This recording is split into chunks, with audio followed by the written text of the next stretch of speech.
നിനക്ക് ജോലിയായി, നീ സെറ്റിലായി, അപ്പൊ എല്ലാം ഓക്കെ ആയോ? ഇപ്പൊ നിനക്ക് എന്താ ഇത്ര അർജന്റ് കല്യാണം കഴിക്കാൻ? നീ എന്റെ കാര്യം ഒന്ന് ആലോചിച്ച് നോക്ക്. എനിക്കിപ്പോ നല്ലൊരു ജോലി കിട്ടി. സോ ഫാമിലി മാരേജിന് ഫോഴ്സ് ചെയ്യുന്നതിൽ എനിക്ക് അവർ കുറ്റം പറയാൻ പറ്റുമോ? എന്തിനാ നല്ലൊരു ദിവസമായിട്ട് നമ്മൾ ഈ തടി കൂടുന്നത്? അല്ലെങ്കിൽ നിനക്ക് നിന്റെ കാര്യം മാത്രമേ ഉള്ളൂ. എനിക്ക് നല്ലൊരു ജോലി പോലും ഇല്ല, ഞാൻ ഇപ്പോഴും സെറ്റിൽ ആയിട്ടില്ല. എനിക്ക് ജോലി ഉണ്ടല്ലോ, അതുപോലെ നിനക്ക്. അതെങ്ങനെ ശരിയാവുക? എന്റെ അച്ഛനും അമ്മേനെ പഠിപ്പിച്ചത് വെറുതെ അല്ല. നല്ലൊരു ജോലി കിട്ടാതെ ഞാൻ ഈ കല്യാണത്തിന് റെഡിയാവില്ല. ഓക്കെ ഓക്കെ ഓക്കെ, ഇനി നിനക്ക് നല്ലൊരു ജോലി കിട്ടിയിട്ട് നമ്മൾ കല്യാണ കാര്യത്തിനെ പറ്റി സംസാരിക്കുന്നുള്ളൂ. ഗേൾസിന് അത്യാവശ്യം ഫ്രീഡം കൊടുക്കുന്ന ഒരു മോഡേൺ ഫാമിലിയാണ് ഞങ്ങളുടെ.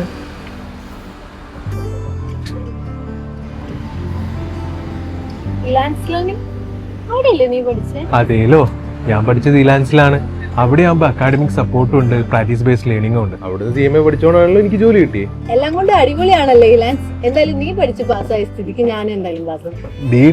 അത് വേണ്ട.